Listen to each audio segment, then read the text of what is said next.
Wednesday, February 6. Those who follow the Lamb. Question. Read Revelation chapter 14, verses 1 through to 5. What are the three chief characteristics of the 144,000 saints? How are these characteristics related to the description of the end-time saints in Revelation 14, verse 12?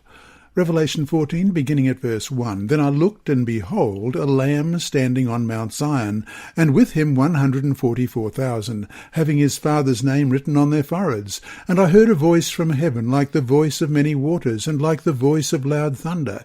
And I heard the sound of harpists playing their harps. They sang, as it were, a new song before the throne, before the four living creatures and the elders. And no one could learn that song except the 144,000 who were redeemed from the earth. These are the ones who were not defiled with women, for they are virgins. These are the ones who follow the Lamb wherever he goes.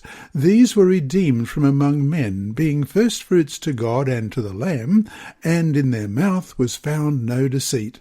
For they are without fault before the throne of God. And verse 12, here is the patience of the saints. Here are those who keep the commandments of God and the faith of Jesus.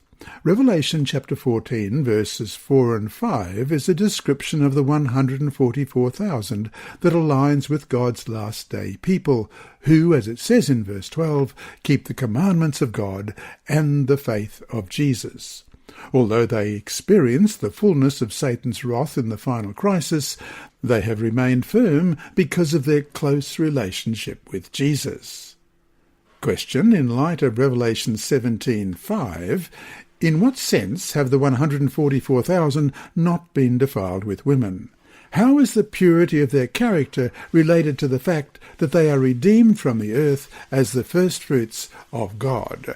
Revelation 14, verse 4 read, these are the ones who were not defiled with women, for they were virgins. These are the ones who follow the Lamb wherever he goes. These were redeemed from among men, being firstfruits to God and to the Lamb. And our text for today, Revelation 17, verse 5 reads, and on their forehead a name was written, Mystery, Babylon the Great, the mother of harlots and of the abominations of the earth. Sexual immorality is a symbol of unfaithfulness to God. Revelation 17:5 talks about the end-time harlot Babylon and her daughters, with whom all the people of the world will commit fornication, as it says in Revelation 18:3, for all the nations have drunk of the wine of the wrath of her fornication.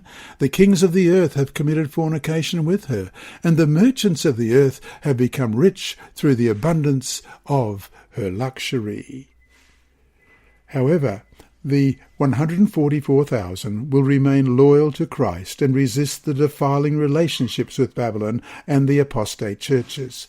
The 144,000 follow the Lamb wherever he goes, it said in verse 4 of chapter 14. The 144,000 are further described as the ones who have been redeemed from among men as firstfruits to God and to the Lamb, and that's in the same verse. In ancient Israel, the firstfruits were the best fruits of the harvest offered to God, as we read in Numbers 18, verse 12. All the best of the oil, all the best of the new wine and the grain, their firstfruits, which they offer to the Lord, I have given them to you. The word firstfruits can refer to saved people as distinct from those in the world, as we read in James 1:18. But in Revelation, the 144,000 are clearly a special group because they will be translated without seeing death. And we'll look at 1 Corinthians 15, verses 50 and 52. But first, James 1 and verse 18. Of his own will he brought us forth by the word of truth, that we might be a kind of firstfruits of his creatures. And 1 Corinthians 15, beginning at verse 50. Now this I say, brethren, that flesh and blood cannot inherit the kingdom of God, nor does corruption inherit incorruption. Behold, I tell you a mystery. We shall not all sleep, but we shall all be changed in a moment, in the twinkling of an eye, at the last trump. For the trumpet will sound, and the dead will be raised incorruptible, and we shall be changed. Thus they are the firstfruits of the larger harvest of the saved through all the ages. Revelation 14, verses 14 to 16 reads, Then I looked, and behold, a white cloud, and on the cloud sat one like the Son of Man, having on his head a golden crown, and in his hand a sharp sickle. And another angel came out of the temple, crying with a loud voice to him who sat on the cloud, Thrust in your sickle and reap, for the time has come for you to reap, for the harvest of the earth is ripe. So he who sat on the cloud thrust in his sickle on the earth, and the earth was reaped. So to finish today, what are ways we can, even unknowingly, be in danger of committing spiritual fornication?